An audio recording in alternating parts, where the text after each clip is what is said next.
Vamos orar, né? Kézia vai orar e em seguida vamos estar juntos louvando ao Senhor. Toda a atenção é pouca, irmãos. Vamos nos ligar com o Senhor, vamos prestar um culto de adoração a Ele. É um tempo restrito, apenas 1 hora. Então vamos aproveitar esse tempo oportuno para estarmos buscando a presença de Deus e nos alegrando em espírito e em verdade perante a sua face. Vamos orar. Senhor Jesus, queremos te agradecer por este dia. Queremos te agradecer, Pai querido, por essa oportunidade que o Senhor nos concede de estarmos aqui unidos e reunidos na Tua presença, para cultuarmos a Ti, Senhor, para adorarmos a Ti na beleza da Tua santidade. Sim, Deus. Muito obrigado por essa oportunidade, por esta liberdade que nós temos de adorarmos a Ti. E te pedimos uma bênção toda especial para este culto. Hoje que o Senhor venha Em nome de Jesus. tomar a primazia de tudo, que o Senhor possa receber nome os de nossos Jesus. louvores, que o Senhor venha receber a palavra, eu posso usar o pastor para trazer a palavra, Senhor amado, para as pessoas que estarão assistindo, que a Tua palavra possa falar fortemente a cada família, a cada coração, que possa alcançar, Senhor amado, vidas em nome de Jesus. Sim, Estamos aqui tão somente para Te adorar, para Te render glórias, louvores, para exaltar e bendizer o Teu nome, Senhor. E assim, Deus, visita cada lar, cada família, supre as necessidades dos Teus servos. Eu não sei o que eles estão passando, o que eles estão enfrentando, mas o Senhor é aquele Deus que sonda os corações. O Senhor é aquele Deus que conhece as necessidades de cada um de nós e supre elas. Pedimos que o Senhor venha suprir as necessidades do Teu povo, da igreja, daqueles que Te buscam, que têm, Senhor amado, Te pedido um socorro, Senhor. E sabemos que o Senhor é o nosso socorro bem presente na hora da angústia. E é a Ti que clamamos, é a Ti que confiamos, é a Ti que depositamos, Pai querido, a nossa fé, a nossa confiança. Porque sabemos que a nossa vitória vem do Senhor. Aleluia. Nos dê uma noite de paz, um culto abençoado na Tua conosco, agora e para todo sempre, em nome de Jesus. Amém. Amém, amém. Graças a Deus. Graças a Deus. Vamos louvar o Senhor. Vamos adorar o Senhor nesse momento através de um louvor. Eu te convido a juntos adorarmos. Glórias ao nome do Senhor Jesus, que possamos adorá-lo sempre, independente da situação, circunstância que estejamos enfrentando. Que possamos cantar louvores ao nome do Senhor, em gratidão por tudo que Ele tem feito por nós. É verdade. Por até aqui ter nos ajudado, Senhor. Glória a Deus. Vamos louvar o Senhor com mais um hino. Depois o pastor estará na continuidade trazendo uma palavra da parte de Deus aí. Amém? Jesus, espero que esses louvores também tenham falado ao seu coração. Irmão Samuel Ribeiro. Samuel Ribeiro, seja bem-vindo em nome de Jesus. Irmã Rosário, irmão Evanildo também, sejam todos muito bem-vindos. É um prazer. Irmã Laide aqui no YouTube, irmão Yuri. Amém, Irmã Marise Figueiredo. Amém, sejam todos muito bem-vindos, viu? Antônio de Castro, meu sogro. Meu pai, um abraço também, seja bem-vindo. Aleluia. Deus abençoe todos vocês, irmãos. E agora, pastor, a palavra. Amém. Um abraço grande, saudade de vocês, que Deus continue abençoando a vida de vocês. E minha prima Miriam, ali, se eu não me engano, Miriam, seja bem-vinda também, prima. Que Deus abençoe vocês mais e mais. Um grande abraço a todos, tá? Deus abençoe. Estou aqui. Um momento bem adorando daqui. Deixa eu chegar um pouquinho para o lado aqui para centralizar um pouco. Pronto, acho que melhorou um pouquinho. Mais uma vez é um prazer estar com os irmãos para juntos adorarmos ao Senhor. Quero saudar a todos com bem-vindo. É um privilégio ter a oportunidade de estar fazendo essa live para os irmãos. Confesso que preferiria estar no templo junto com todos, mas por força das circunstâncias a gente tem que se adaptar. E o importante é que Deus está no controle de tudo e tudo que estamos fazendo tem sido direcionado pelo Senhor para o bem-estar da obra de Deus, para que nós sejamos edificados, para que pessoas sejam alcançadas, para que a obra do Senhor não pare. Precisamos dar continuidade àquilo que o Senhor comissionou, determinou para nós, para que a igreja seja bem-sucedida em todos os aspectos. Estamos nessa noite na live cujo tema é Semeando Fé, que nós já vimos fazendo aí já há quantos meses? Quase 2 meses, né? Desde março, desde a segunda quinzena de março, às quintas-feiras, sempre nesse mesmo horário, 19h30. Eu quero justificar para os irmãos que nas últimas 2 terças-feiras nós não fizemos a live de oração porque o nosso encontro foi no templo. Como eu disse para os queridos, a gente está retornando aos poucos, então os 2 últimos cultos de oração da terça-feira foram no templo, só que estamos voltando gradativamente. Então hoje às quintas a gente não está no templo, estamos aqui online, então continue participando. Quando a gente for suspender esse culto online, eu vou estar avisando para os irmãos. E aos domingos a gente também está no templo e eu estou transmitindo direto do templo o culto, né? Então, no horário mais cedo, às 18 horas, nosso culto tradicionalmente era às 19 horas. Estamos fazendo nesse período agora às 18, retomando às 18 horas. Então, quero convidar você a participar, você que não pode ir ao templo, não pode estar conosco fisicamente, acompanhe no domingo às 18 horas. Estamos transmitindo através do Facebook e você tem toda a liberdade para estar cultuando conosco. Eu quero convidar você, por gentileza, para meditarmos nessa noite no livro de Jó, capítulo 1. Esse livro está ali coladinho com os Salmos, fica antes dos Salmos, e eu quero ler para vocês para fazermos a nossa reflexão de hoje. Livro de Jó, capítulo 1. Vamos ler alguns versículos da palavra do Senhor. Você que está com a sua Bíblia aí pode abrir e acompanhar comigo. Livro de Jó, capítulo 1, a partir do primeiro versículo.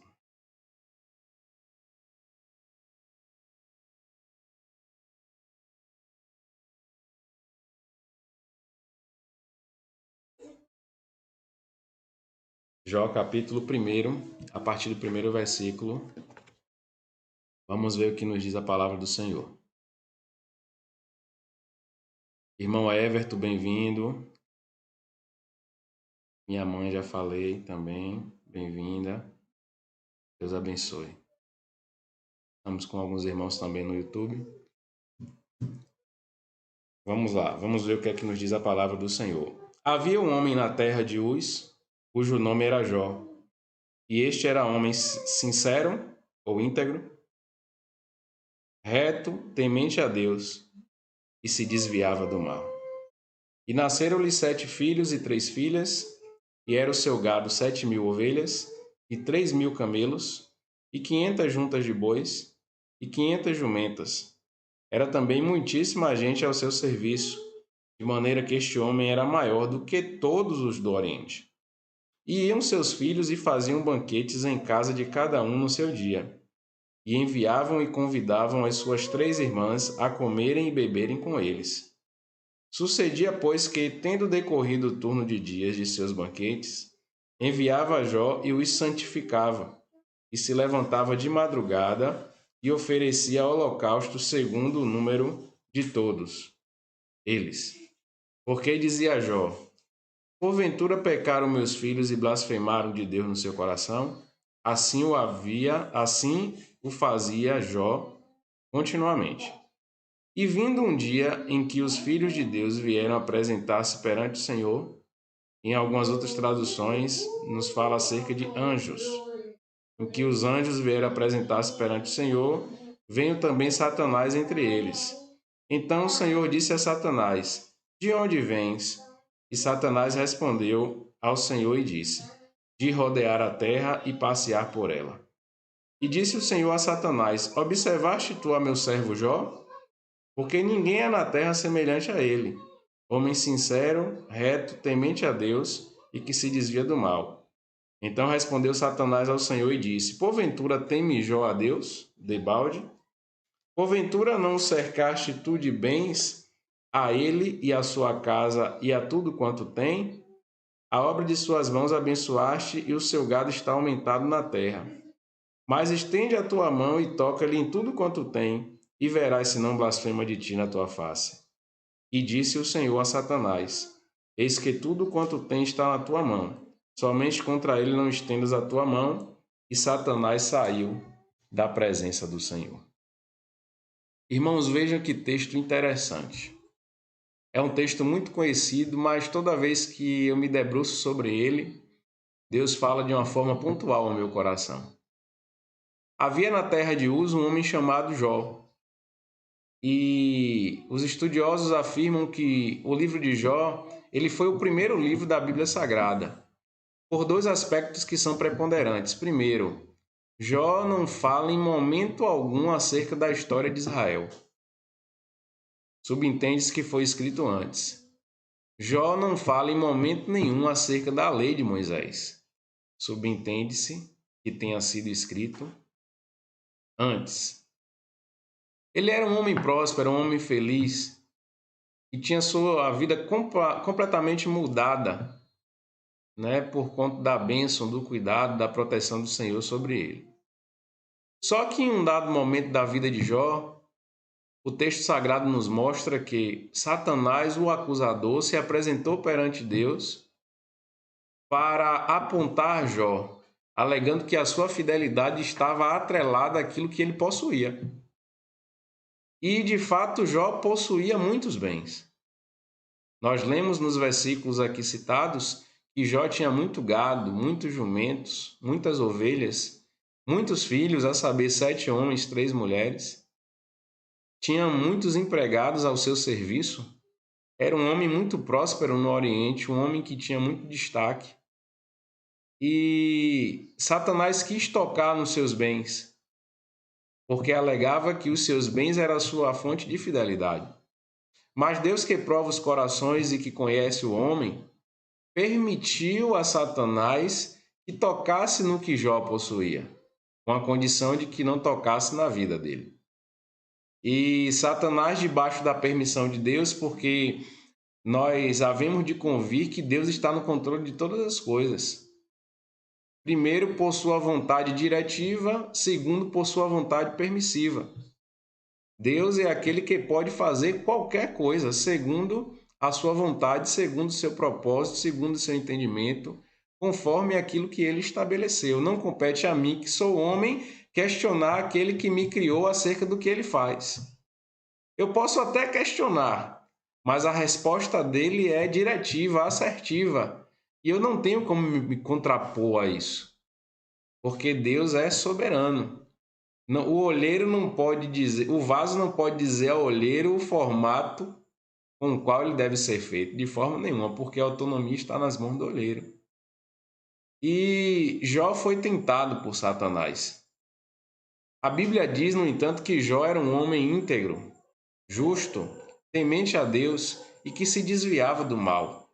São características inerentes ao caráter de Jó, um caráter aperfeiçoado pelo próprio Deus. Então, de repente, Jó, que era um homem cuidadoso, zeloso, começou a receber notícias trágicas acerca de tudo que o circundava. Primeiro, vieram ladrões, mataram muitos dos seus funcionários e roubaram o seu gado, roubaram seus camelos. Veio o fogo do céu, consumiu as suas ovelhas. Veio o vento da parte oriental e derrubou a casa onde seus filhos estavam reunidos, comemorando, matando todos eles. E de repente, do dia para a noite, Jó se vê numa condição totalmente adversa em relação àquilo que ele estava acostumado a viver. Só que a Bíblia diz que em tudo Jó não atribuiu a Deus falta alguma, muito pelo contrário, ele disse: Deus me deu, Deus tomou, bendito seja o nome do Senhor. Aleluia. Em um outro episódio, não satisfeito, Satanás se apresenta de novo e diz: me permite tocar na sua saúde, porque eu tocando na sua saúde, eu tenho certeza que homem nenhum resiste a isso. E Deus o permitiu. E o texto diz que Jó foi acometido de uma chaga tão terrível que tomou todo o seu corpo, a ponto de se coçar com cacos de telhas. E a sua mulher chegou para ele e disse: Jó, você está louco? Por que você ainda mantém firme o seu compromisso com esse Deus? Amaldiçoa ele e morre. Mas Jó retruca a mulher e diz: Loucas estás tu, mulher. Receberia eu, porventura, o bem de Deus e não receberia o mal? Veja que coisa tremenda. Jó era fiel a Deus em detrimento das circunstâncias. A nossa live hoje tem por tema Semeando Fé. Fé é fidelidade, fé é compromisso. E Jó demonstrou isso através das suas atitudes. Mas eu quero nessa noite refletir com você sobre 4 pontos específicos acerca das características que Jó tinha e que foram atestadas pelo próprio Deus. Olha que coisa gloriosa! Deus deu testemunho de Jó. Que coisa tremenda! Que coisa gloriosa! É como se Deus olhasse do céu e dissesse: Eis aí um homem aprovado por mim. Viste tu, meu servo Jó? Aí Deus diz: ele é íntegro, justo, temente a Deus e se desvia do mal. Oh, glória a Deus! Eu quero que você nessa noite guarde essas 4 características, porque irei explorá-las e eu tenho certeza que você será edificado através dessa palavra. Primeiro aspecto, Jó era íntegro. E o que é integridade, se não inteireza de caráter? Se não atitudes louváveis? Se não uma conduta irrepreensível? Assim era Jó. E o salmista, no capítulo 11, verso 7, ele diz que os íntegros verão a face de Deus. A quem está reservado contemplar Deus? A todo aquele que é íntegro. O salmista ainda diz no Salmo 37, verso 18: O Senhor cuida da vida dos íntegros e a herança deles permanecerá para sempre. Aí eu quero fazer um contraponto para que você analise comigo. Aquele que é corrupto às vezes recebe benefícios por conta da sua corrupção, mas são benefícios transitórios, passageiros, temporários, como a própria Bíblia diz que o fogo consome como palha e madeira. Mas aquele que é íntegro, ele ajunta tesouros no céu. Aquele que é íntegro, ele ajunta tesouros onde a traça e o ferrugem não podem corroer. Aquele que é íntegro, para ele Deus tem reservado uma herança que permanecerá para sempre, é o que a Bíblia diz. E às vezes, quando nos encontramos em situação de vulnerabilidade, Satanás cria oportunidades para nos tentar e comprometer a nossa integridade. Não tem nada não. Ninguém vai ficar sabendo. Isso é uma bobagem. É para o bem do teu filho, da tua família. Afinal de contas, você é chefe, tem que cuidar dos seus. O diabo fica tentando de todas as formas minar a nossa integridade. Mas Deus diz que os íntegros o verão face a face. A sua herança irá permanecer para sempre. E ainda no Salmo 101, verso 6, o salmista diz: Os meus olhos aprovam os fiéis da terra, e eles habitarão comigo. Somente quem tem vida íntegra me servirá. Aleluia! Deus se agrada do homem e da mulher que vive em integridade.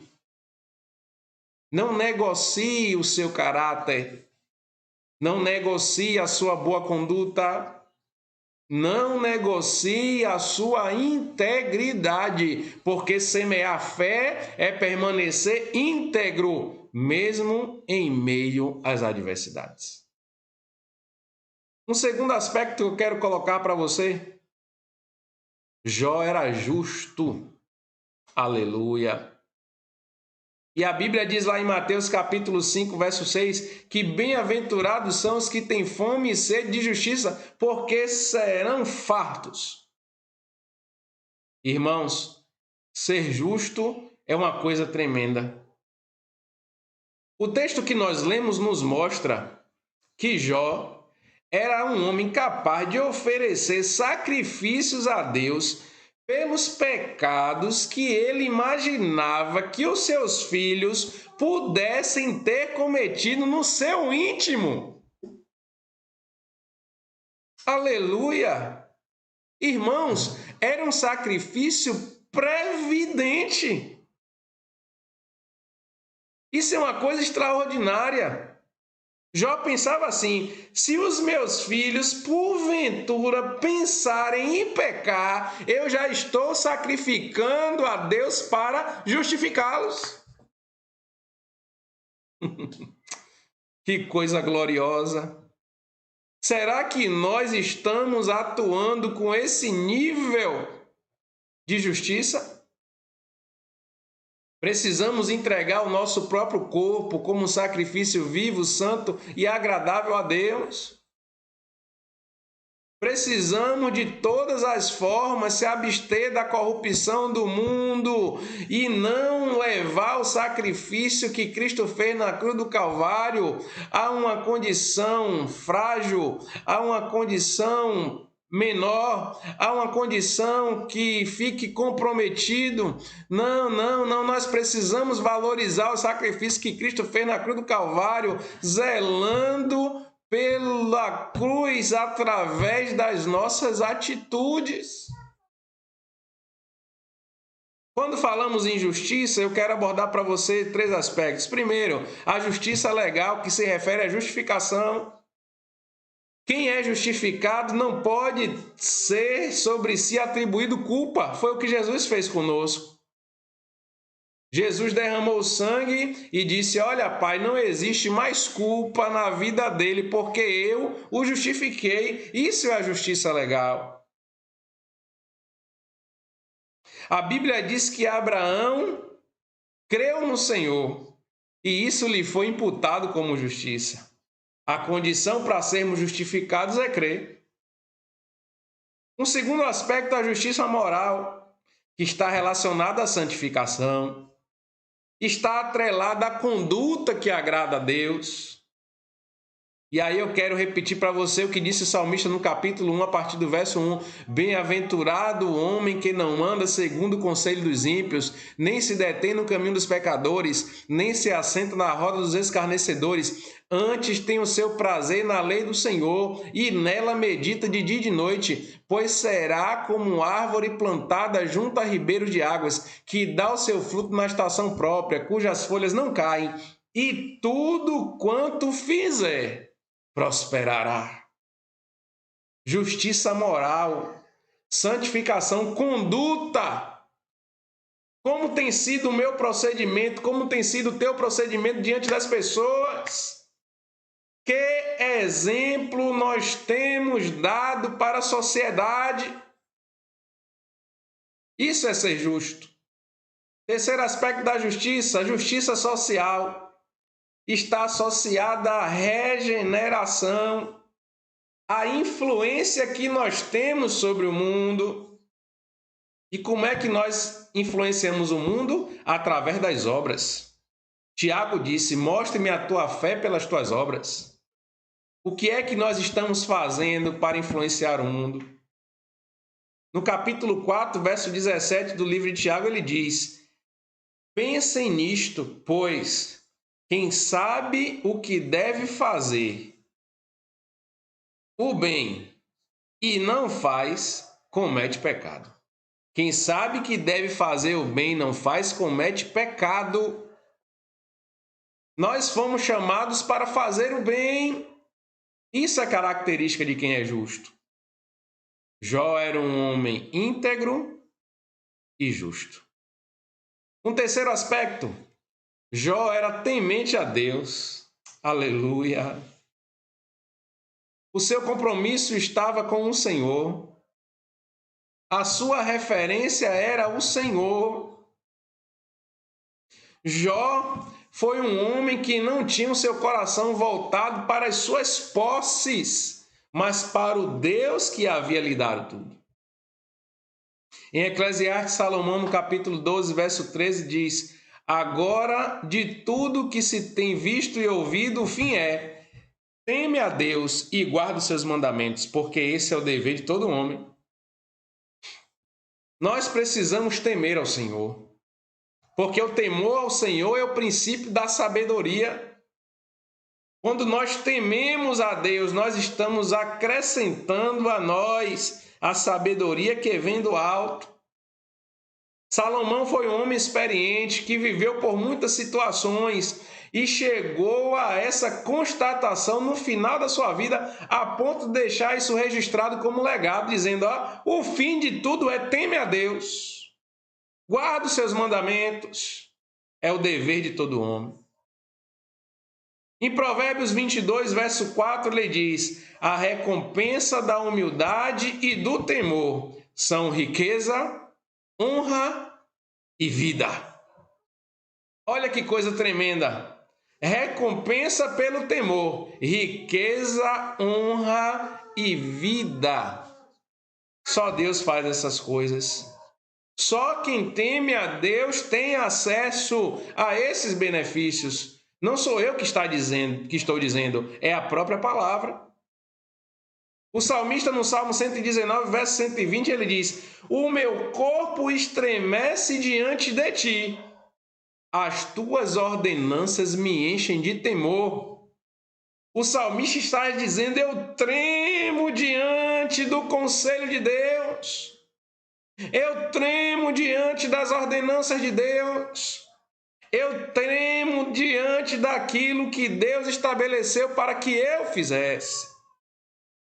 Isso é reverência, isso é respeito, isso é entender que Deus está além das nossas expectativas e que nós precisamos nos submeter à sua vontade. Jó era íntegro, justo, temente a Deus. E o quarto aspecto para nós finalizarmos: Jó se desviava do mal. Aleluia!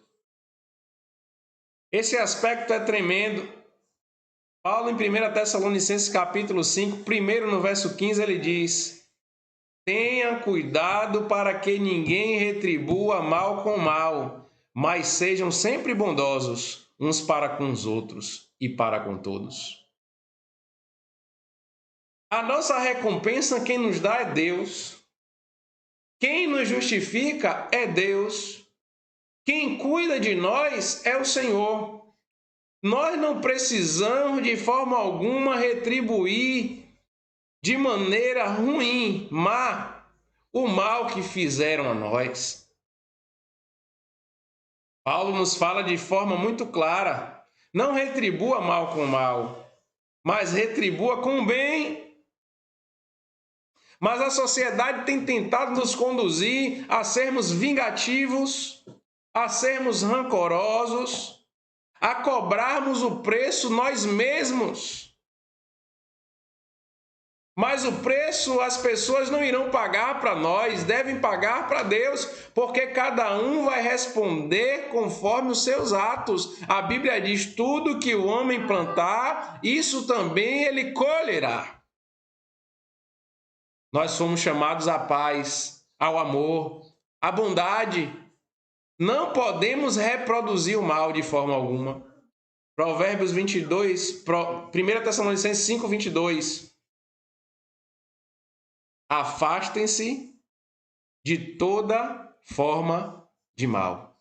Em algumas traduções diz: fugir da aparência do mal.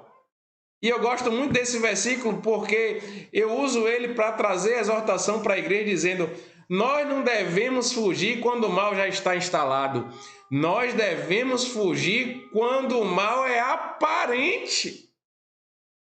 Quando você perceber o primeiro indício, a primeira raiz de maldade, fuja. É assim que a Bíblia nos ensina. Porque mal se corta pela raiz. Por não terem cortado o mal pela raiz, muitas pessoas caíram e hoje tentam se recuperar, mas estão percebendo o quanto é difícil. Por não fugirem da aparência do mal, muitos pecaram. Por não fugirem da aparência do mal, muitos tiveram a sua vida destruída. Mas siga o conselho de Deus, dado através do apóstolo Paulo. Fuja da aparência do mal. Você que tem sido tentado para receber propina, você que tem sido tentado no seu relacionamento, você que tem sido tentado na sua área sexual, você que tem sido tentado por conta dos vícios, não dê brecha, não dê espaço, fuja da aparência do mal. Um último aspecto, Salmo 34:13, o salmista diz: guarde a sua língua do mal e os seus lábios da falsidade.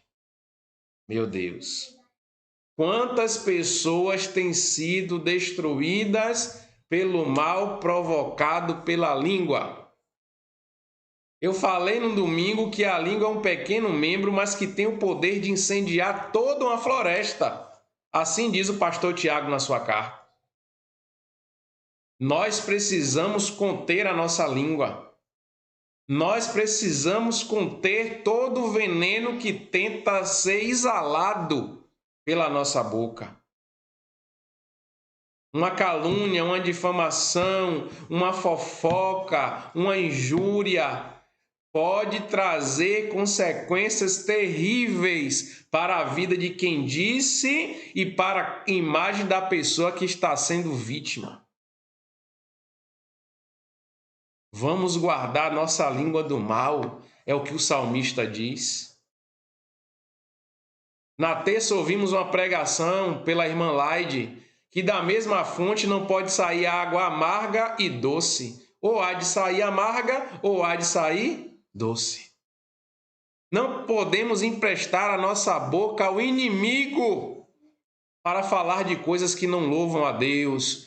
Que a nossa língua seja usada pelo Espírito Santo para profetizar bênção e vitória sobre a vida das pessoas. Jó era um homem justo, íntegro, temente a Deus e que se desviava do mal. Quer ser vitorioso? Quer semear fé? Quer receber o resultado do teu plantio de forma gloriosa, de forma saudável, de forma